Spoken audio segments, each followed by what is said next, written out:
Hey everyone, welcome back to another video from Career Chronicles series. Today we have Prateek, who is an SDE and currently works at AltMobility. Prateek, you want to take this forward with your introduction? Yeah, sure. So, just like he told you, Prateek, I'm an SD1 at AltMobility, and currently I'm working with React. In the past, I've been a full stack developer, and I worked with Munstack. Great, good to hear. Can you share a bit about your educational and professional background? All right. So, I have completed my engineering from Maharaja Agrawal Institute of Technology. It's a part of Guru Gobind Singh Trust University. And I completed my BTech in mechanical engineering, but then I started to focus on coding and switched to information technology field. Okay, and what inspired you to pursue a career in your current field?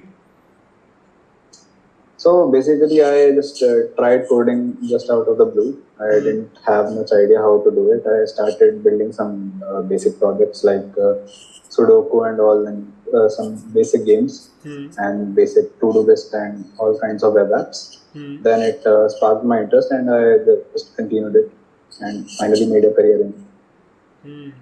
Great, great. Can you tell me something about the company, the role which you are working at, like how you got the role, what was the process like, and what your day looks like? Right. Currently I'm working in AltMobility. It's an EV leasing company, EV leasing and asset management company. And my role here is SD1, specializing in front end. So most of my work includes building responsive and reactive interfaces using React and some new technologies that some new products that we are launching currently also use Next.js and our server side render. And about my day, it basically looks like I reach the office and check whether what's left from my task the day before and what's coming in the future. And then we have a scrum meeting. We discuss all this with our product managers and our head of engineering and all. And after that, I make basically a roadmap of what I have to do today. And then at the end of the day, if I try to deploy most of, I try that most of it gets deployed on development server. Okay. And what was the process for you getting this role? Like, how did you apply for it? What was the interview process like? All right. So I basically applied. So I basically got the role through referral. Through referral, I skipped one round. Then the interview process consisted of two more rounds. First one was a problem-solving round. There were two DSA questions. I completed that. Then I got the call from HR. And next round was with the head of engineering. He basically gave me a design and gave me 45 minutes to solve that design. And then we had code reviews and why I chose the specific design pattern and basically questions related to how my code structure looked like. Okay. And let's say if you're working on a particular task, so how do you calculate the success metrics for that particular task? Okay, so to be specific, if it is a front-end task, I basically calculate the success metric with two basic principles. First one is how closely I am able to match the design given to me by the designers. So if let's say if I match around 90 to 95% of it, I consider it a successful product.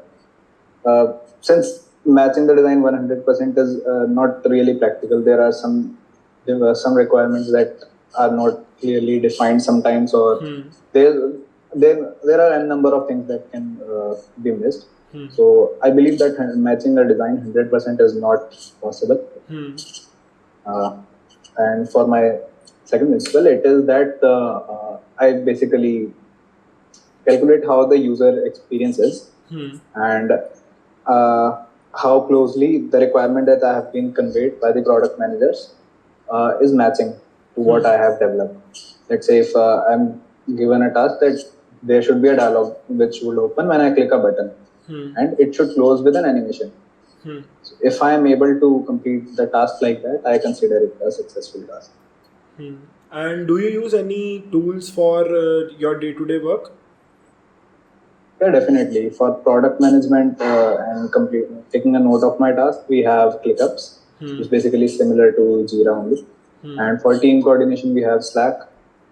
And for development purposes, I basically use VS Code only and ChatGPT, obviously. And one thing I'd like to recommend is there's an extension called Codium. It's a free alternative to GitHub Copilot. I use it a lot in my day-to-day programming. I also use Codium a lot when I'm working on my personal projects. So yeah. And are you keeping an eye on the industry trends and developments which are going on? Yeah, definitely I am. So just to give you an example, I only used to know React. I used to know React only in the past, but currently I studied the industry trends and found out that Next.js is becoming very popular. Since the applications are growing large in size, so we are utilizing server-side rendering a lot these days. So I am upskilling myself in Next.js as well, and since I am a full-stack developer, but currently I am working as a front-end, so I also brush up my back-end skills time to time by working on some side projects or reading blogs or different posts and YouTube videos. So like you mentioned that you brush up your skills and you keep on the industry eye on the industry trends as well. So are there any resources which you would like to recommend? Like what's the basic things which you use for keeping yourself updated? Definitely. So I believe that there are two different kinds of things that you need to be updated on. First one, personally for me, is data structures and algorithms. So for that, I basically watch YouTube videos by Striver, AK Forward channel. He also has a DSA sheet that I follow. And apart from that, I try to solve lead code daily problems. So this is basically it for DSA.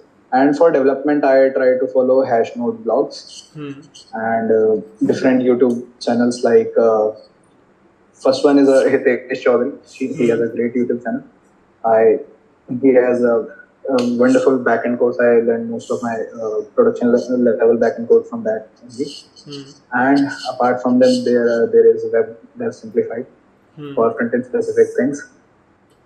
And another thing that comes to mind is I'm forgetting the name of that. I think that is I can't remember the name. It is something like Web School or something. I'm not sure. I'll just share you the link after the meet. Sure, that works. So these are all the basic major resources I try to use to brush up my concepts. These are like a lot of recommendations for the people who are watching.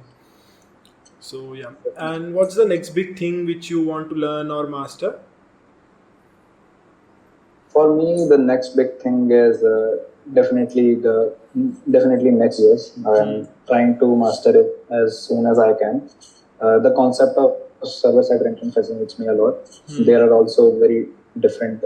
So basically, it makes the website a